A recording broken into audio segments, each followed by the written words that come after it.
Welcome back to the Reliest Reviews. Today's review is focused on Wu-Tang and American Saga Season 2, Episode 9, entitled C.R.E.A.M, or in the song's title, Cash Rules Everything Around Me.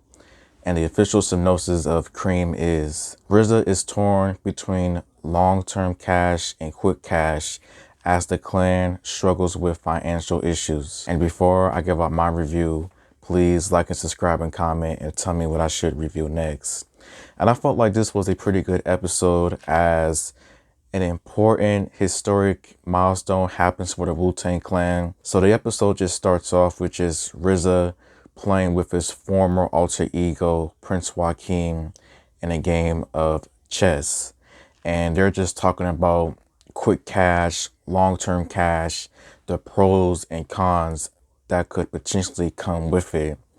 And sometime later, we see RZA, Power, and Mitchell.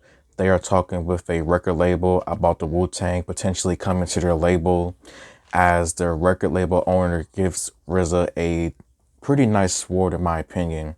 It's all gold, long, and everything, and his offer of $100,000. Mitchell and Power is like, that's a lot of money. We should just take it and everything. But RZA thinks that the Wu-Tang should have more power with each artist, that each artist should be able to like go out on their own, to have their own record deals as well. And he decides to keep looking. Meanwhile, we see Steve as Steve Rifkin, the record label owner of Loud Records. He and his partner are trying to find where the Wu-Tang is recording, because he wants the Wu-Tang on his label and everything. Meanwhile, as mentioned previously, many different members of the clan is struggling or is doing some pretty bad things to make some money. Ghostface Killah is on the verge of going back to selling drugs. U-God is already back to selling drugs and everything. Raekwon, his mom, they're both been evicted from their apartments. Everybody is struggling pretty badly when it comes to it. Sometime later, we see the recording process of C.R.E.A.M as RZA is putting the beats down, and RZA and Steve finally reunite, and they have a quick meeting about a potential record deal.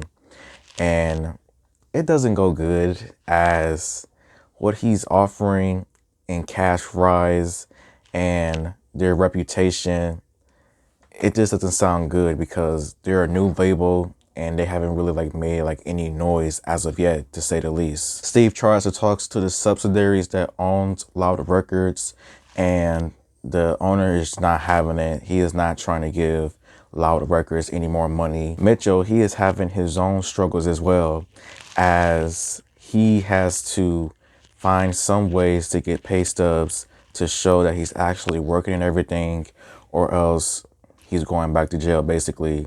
But sometime later during the same days, RZA, Power, Mitchell, they have more meetings with a couple of other record labels.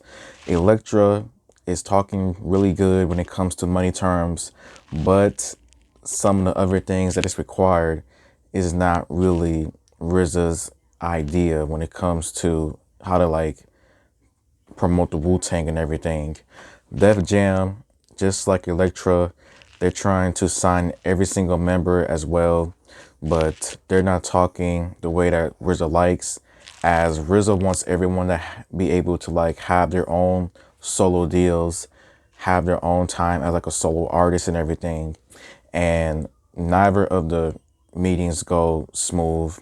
Raekwon, he records his verse and everything, and sometime later, Method Man performs the famous lines that starts off the song, "Cash rules everything around me. C.R.E.A.M get the money. Dollar, dollar bill, y'all." You know that. Then a couple of days later, RZA and the entire Wu-Tang are going to perform at this record executive event where many different labels are going to be there. Steve thinks as if if the Wu-Tang performs in front of everyone, there's a potentially good chance he can get more money for his record label and everything. And the performance, I guess it went well, because ODB starts off singing, and then it just turns to Wu-Tang performing C.R.E.A.M and everything else. And Steve is like, y'all did a good job and everything. And he lets them have a couple of hotel rooms for the night. And long story short, they violated. It gets horrible. Ghostface commits a crime. You guy gets arrested. And the next day, it doesn't work because Steve does not get any extra money to help out his record label, as he is only offering $50,000 because that's the best that he can give at the moment. And RZA, he has another meeting with his former alter egos, Prince Rakim, as he's trying to get the perspective of what they would do. And he talks to his child self, and he just thinks for a long time, as in, like, what is the best option to do? Like, long-term cash or quick cash? And sometime later, RZA meets with everyone, and he tells them that Wu-Tang Clan is now signed to Loud Records, which Mitchell is very confused by that part. And that is how the episode basically ends. I felt like this was a good episode, as it just shows one of the huge milestones for Wu-Tang that happens in real life. And that's them signing to Loud Records.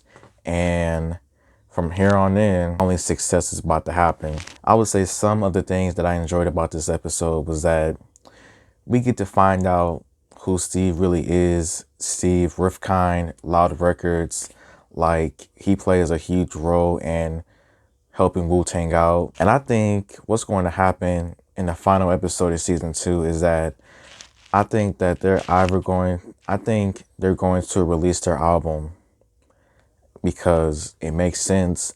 They already have a lot of the songs already produced and everything. And so I think Wu-Tang's official debut album is going to be released and everything else.